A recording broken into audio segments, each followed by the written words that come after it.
Fighter X Megaman was released on December 17th of 2012. The game was created by Singaporean developer Soi Zong Hui, and initially started as a fan game until it received support from Capcom. The game commemorates the 25th anniversary of both the Street Fighter and Mega Man series. The game is only available for PC, but it is free to download. The reason the game was never released for any of the consoles was because Zong Hui didn't have a license for console development. In January of 2013, an updated version of the game was released, and this is the version that I'll be reviewing. The game's plot isn't deep. Replace the robot masters from a Mega Man game with Street Fighter characters and you have Street Fighter X Megaman.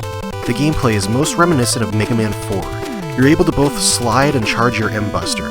The levels in this game feature a few new features like multiple paths in some levels. These, however, aren't well implemented because most of the time they just end up punishing you with a dead end. The levels overall are fairly well done and feel like a Mega Man game. There are a few new enemies introduced, most featuring somewhat similar patterns to older Mega Man enemies. The game can be somewhat unforgiving with its respawns, having anything not on the screen respawn immediately when you hit the spawn point. This can be incredibly annoying when enemies constantly are supposed to spawn on the right side of the screen and will keep respawning the second you kill the last thing. The bosses are unfortunately fairly unbalanced. While most are possible to defeat with your M-Buster after a few tries, there are two that stand out as being far more difficult than the rest: Dalzim and Sea Viper. Both of these bosses are incredibly cheap and extremely hard to defeat.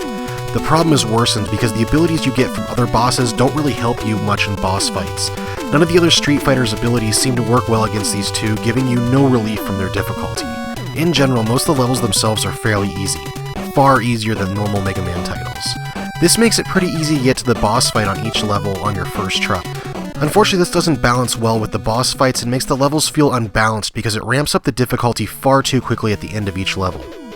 All these little issues with the unbalanced bosses and strange spawning makes the game feel really unpolished compared to other Mega Man titles.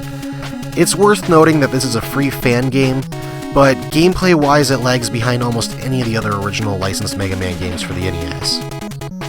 Graphically, the game is exactly what you would expect from a Mega Man game. It's 8-bit looking and it looks great. The game does feature one enhancement that hasn't been seen before in a Mega Man game, and that's when a boss is about to perform their biggest attack, it'll momentarily zoom in on their face in a fight, giving it a fun anime feel. The only real problem the game has graphically is that sometimes it can be hard to tell which platforms you're able to jump on or walls you're not able to pass through. This can become somewhat annoying the first few times you play through a level. What stands out the most in this game is the soundtrack. It features fantastic renditions of the Mega Man soundtracks mixed with Street Fighter soundtracks. The soundtrack wonderfully maintains that awesome fast-paced Mega Man sound from the earlier Mega Man titles. One of the tracks that stands out the most is the theme for Dalzim's level, which mixes Snakesman's music from Mega Man 3 with Dalzim's music from Street Fighter 2. Street Fighter Cross Mega Man is totally worth checking out considering it's completely free, but that's not to say it's a great game.